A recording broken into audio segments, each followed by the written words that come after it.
우주 여행을 떠난다면 어디로 가고 싶으세요? 달? 소박하신데요. 달에는 어쨌든 관광객으로 가진 않았지만 벌써 50년 전에 이제 우주인들이 갔다 왔잖아요. 달에 사람들이 간 이후로 두 번째 이제 가려고 하는 대상이 바로 화성입니다. 만약에 외계인 천문학자들이 있다면 이제 태양계를 이렇게 보잖아요. 그러면 이제 행성들을 이렇게 볼 거예요. 지구라는 행성과 가장 비슷하고 거의 쌍둥이라고 얘기할 것은 화성이 아니라 사실은 금성입니다. 크기가 비슷해요. 지구랑.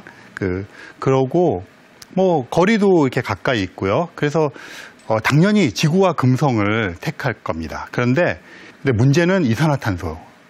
그래서 이거 머금고 있는 거죠, 열을. 그래서 표면에서의 온도가 450도. 그래서 태양계 내에서 가장 뜨거운 것 중에 하나겠죠. 온실 효과라고 얘기하는, 요즘에 이제 지구 온난화 얘기하고 그러는데 어떤 임계점이 넘어버리면 그렇게 될 거다 하고 이렇게 걱정을 하는 본보기가 사실은 금성 표면입니다. 그래서 금성은 사실은 가깝고 또 지구와 비슷해서 우리의 관심사지만 너무 뜨거워서 당분간은. 그래서 그 다음에 이제 관심이 가는 게 화성입니다. 지금 보시는 게 화성인데요. 반 정도 크기가 반만 합니다. 굉장히 특징적인 모습이 하나 보이죠. 가운데 이렇게 어떤 긁힌 흔적 같이. 그래서 한때는 저것이 어떤 다른 큰 행성이나 소행성 같은 게 이렇게 긁고 지나갔다, 이렇게도 얘기했었는데요. 요즘에 천문학자들이 전체적으로 합의하고 있고 결론 내리고 있는 것들은 물이 흘렀던 흔적인 것 같다. 그래서 화성에 관심을 갖는 이유가 이제 여러 가지들이 있는데 그 중에서 하나가 물이 흘렀던 흔적이 있다 하는 것입니다. 그래서 그런 관심들이 많기 때문에 굉장히 많은 탐사선들이 갔었어요. 그러면 화성 입장에서 인공위성이 생긴 거죠. 그게 지금도 활약을 하는 것들이 많이 있습니다. 마분이라고 하는 것도 있고 망갈리안이라고 인도에서 띄운 것도 있고 여러 대가 지금 돌면서 화성 사진을 찍고 있습니다. 표면에 내린 것도 지금 보시는 것처럼 내릴 예정인 것들까지 많은 것이 활동하고 있고요. 현재 실질적으로 두 대가 활동하고 있습니다. 한 대는 큐리오시티라고 하는 벌써 몇 년 된 돌아다니는 탐사선입니다. 또 한 대는 인사이트라고 간지 이제 겨우 1년 이렇게밖에 안 됐는데 한 자리에서 얘는 머물러 있는데 이게 탐침을 해서 5m 밑에다가 꽂아가지고 화성에서의 지진 활동, 그 다음에 여기 온도계를 끼웠어요. 풍향계, 온도계, 그 다음에 방사능 측정이라서 사람이 갔을 때 우리에게 필요한 정보들을 수집하는 그런 역할들을 하고 있습니다. 그리고 지금 보시는 것처럼 여러 대의 탐사선들이 갔고요. 1976년에 바이킹이라고 하는 1호와 2호가 있는데요. 처음으로 화성 표면에 내려서 활동을 했습니다. 그 이후에 여러 대가 활동을 하면서 여러 가지 정보들을 수집해서 보냈겠죠. 그래서 보내서 그 정보들을 가지고 많은 것들을 알아냈어요. 그래서 화성에 대해서 이제 알게 된 걸 가지고 화성은 지금 굉장히 관심이 가는 게 생명체의 발견 쪽에 초점이 맞춰져 있습니다. 근데 우리 같은 이런 어떤 지적 생명체는 아니고요. 말하자면 박테리아나 미생물 같은 그런 것들인데 모습을 잠깐 보시면 지금 보시는 게 큐리오시티라고 하는 탐사선입니다. 이렇게 막 돌아다니고 있는 애예요. 막 돌아다니는데 빨리 다니는 건 아니고요. 하루에 몇 미터 천천히 갑니다. 여러 가지 이유가 있는데 지구가 태양까지의 거리보다 화성에서 태양까지의 거리가 멀거든요. 그 말은 화성에서 태양을 보면 더 작게 보인다는 소리예요. 그 말은 받는 에너지가 더 작다는 얘기죠. 그러니까 태양광 패널을 갖고 발전을 할 수 있는 것도 제한되고 여러 가지 이유가 있습니다. 그래서 천천히 다니면서 이제 하고 있는데 큐리오시티라는 친구가 지금도 활동하고 있는 친구예요. 돌아다니면서. 근데 지금 보시는 모습이 셀카입니다. 근데 셀카인데 셀카봉은 어디 있을까요? 이렇게 찍으면 셀카봉 나올 거 아니에요? 어디 있을까요? 얘가 트위터도 해요. 네, 그 큐리오시티가 여기 오늘 화성은 날씨가 어떻습니다. 어쩌고저쩌고 이렇게 관심 있으신 분 들어가 보시면 좋겠고요. 얘가 로봇 팔 같은 걸 갖고 있어요. 근데 팔 끄트머리에 이제 카메라가 있고요. 그것뿐 아니라 온 곳에 카메라가 다 있습니다. 근데 이렇게 하면 자기를 찍을 수 있잖아요. 찍을 수 있는데 여기 찍을 때 보이는 요 뷰가 좁아요. 그래서 여러 군데 찍은 걸 모자이크한 거예요. 꼬마 아이들한테 저거 보여주고 셀카라 그러면 드론 띄웠어요. 막 이러고 그래요. 근데 어쨌든 큐리오시티가 활동을 많이 하고 있고요. 저 큐리오시티가 찍은 사진입니다. 화성 초반에. 제가 설명을 안 드리고 여러분들은 어딜까요? 그러면 뭐 애리조나, 요르단 뭐 그러지 않겠습니까? 그러니까 화성은 저렇게 비슷해요. 하나 더 보여드릴게요. 강이 마른 강바닥 같죠? 저 밑에 안 써놓으면 구분하기 힘들지 않겠습니까? 화성은 지구보다 작아요. 대기가 옅습니다.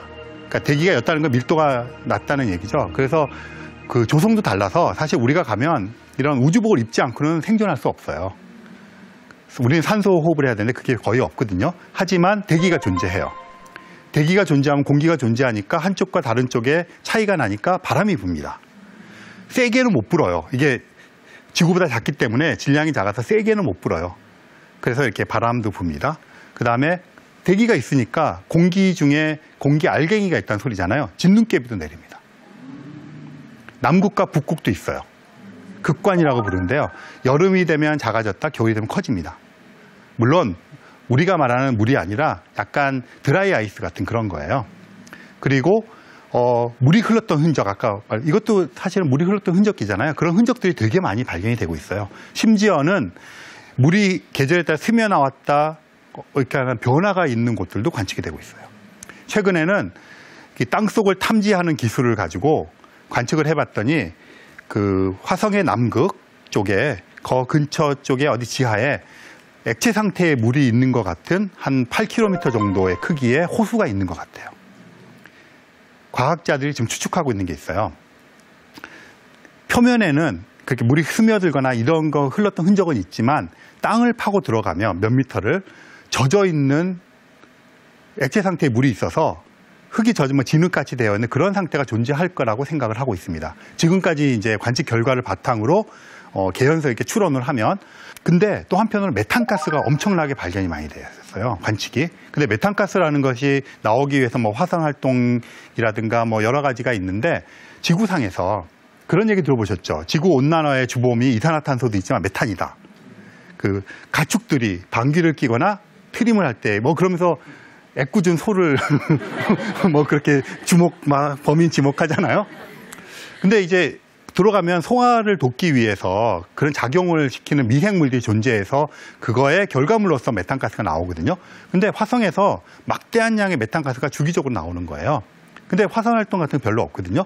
그렇다면 지하에서 젖어 있는 땅 속에서 메탄가스를 만들어내는 미생물이나 박테리아가 있지 않을까? 그게 지금 과학자들이 의심하고 있는 거예요. 그렇다면 가서 파보자. 그래서 이제 내년이 2020년입니다. 2020년에 탐사선들이 여러 대가 가요. 마르스 2020이라고 하는 미국 탐사선이 가고요. 엑소 마르스라고 하는 유럽 우주국의 탐사선이 가고, 심지어는 다른 나라들도 준비를 하고 있어요. 그 목적이 거의 동일합니다. 굴착기를 가져가요.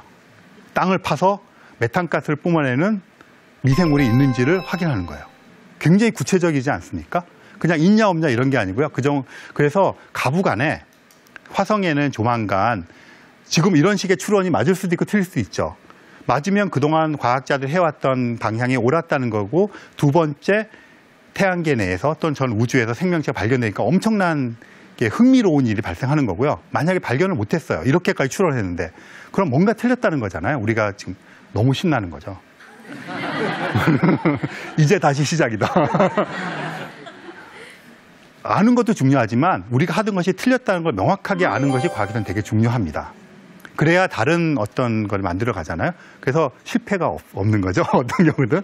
그래서 어쨌든 제가 말씀드리고 싶은 것은 이런 무인 탐사선들이 가서 화성에서 생명체 여부를 따지는 것이 지금 끝에 와 있는 거예요. 가부간에. 그래서 이런 것을 가지고 조만간 종지부를 찍고 새롭게 나갈 건지 이거를 더 심화할 건지를 하는 그런 기점에 우리는 그것을 목격하고 있는 겁니다. 그런데 사실은 더 관심 있는 것은 사람이 가보는 거. 사람이 가보는 거, 달까지 갔으니까 이제 금성은 너무 뜨거워서 아직은 못 가고, 아무래도 미국 그 항공우주국 나사라는 곳이 제일 앞서가고 있잖아요. 늘 이게 주도를 합니다.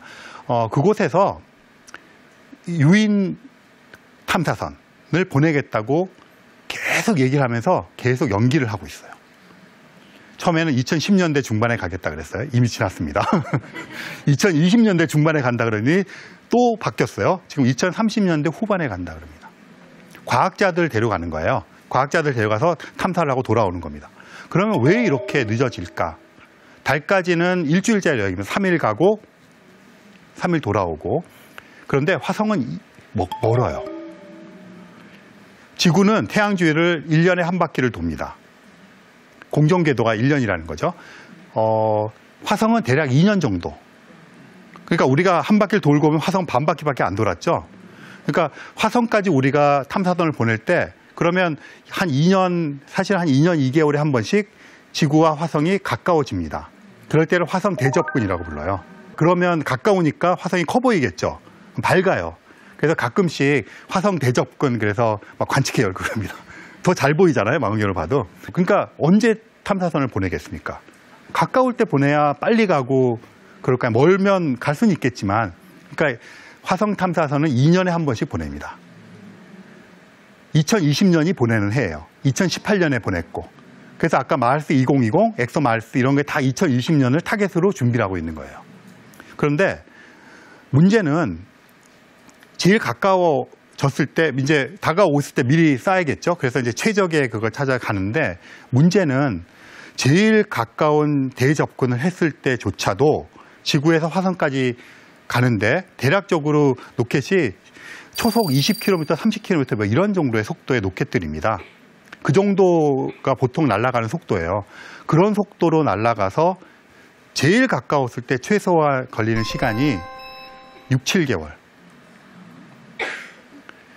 달까지는 3일이면 간다 그랬잖아요. 그러니까 달에 갔다 올 때는 사실은 좀 열악한 환경이나 해도 갔다 올 수가 있고, 인간의 욕구를 억제시키면서 사명감을 갖고 갔다 올 수도 있어요. 6, 7개월 사명감 갖고 갈 수 있겠습니까? 아폴로 11호 갈 때 우주인들이 기저귀 차고 가는데 밥도 제대로 못 먹고 가는 거예요. 그 좁은 의자에 앉아서. 그렇게 6개월 갈 수 있겠습니까? 7개월? 못 갑니다. 더군다나 돌아와야 되잖아요. 그럼 또 6, 7개월 돌아와야 되는 거예요. 가면 화성이 너무 멀어지기 전에 돌아와야 되잖아요. 한 달 머물 수 있습니다. 그래서 그렇게 가고 한 달 머물고 돌아와야 돼서 최소한 500일이 넘게 걸립니다. 그럼 500일 동안 먹고 살아야죠. 더 심각한 거는, 이거 계속해서 우리가 이산화탄소 내뱉지 않습니까? 우주선을 타고 가요. 근데 내뱉자마자 질식사해서 죽습니다. 왜냐하면 공기가 안 흐르니까 내뱉으면 주변에 이산화탄소가 꽥 죽을 거 아니에요. 그러니까 이제 이거를 막 이렇게 공기 순환을 시키고 계속 산소를 공급하고 순환, 이런 장치가 최소한 500일이 넘게 안정적으로 우리가 살아서 돌아올 때는 보장이 될 정도로 되어야 되죠. 그게 되지 않으면 못 보내는 거죠. 그것뿐이겠습니까? 가다 연료 떨어지면 안 되죠. 그 다음에 아까 말씀드린 대로 먹을 거, 배설하는 거 어떻게 할 건지. 그러니까 굉장히 많은, 우리가 그냥 여기서 500일을 어디 가서 집 속에 틀어박혀 살아라. 그렇게 생각해 보면, 그리고 그 심리적인, 거기 너무 크게 만들 수는 없잖아요. 그러니까 그 로켓 속에 심리적인, 또 여러 사람이 같이 가야 되는 데서 생기는 그런 심리적인 요소, 이런 것들이 다 안정적으로 해소가 되어야 가는 거잖아요. 그러니까 이게 쉬운 일이 아니죠.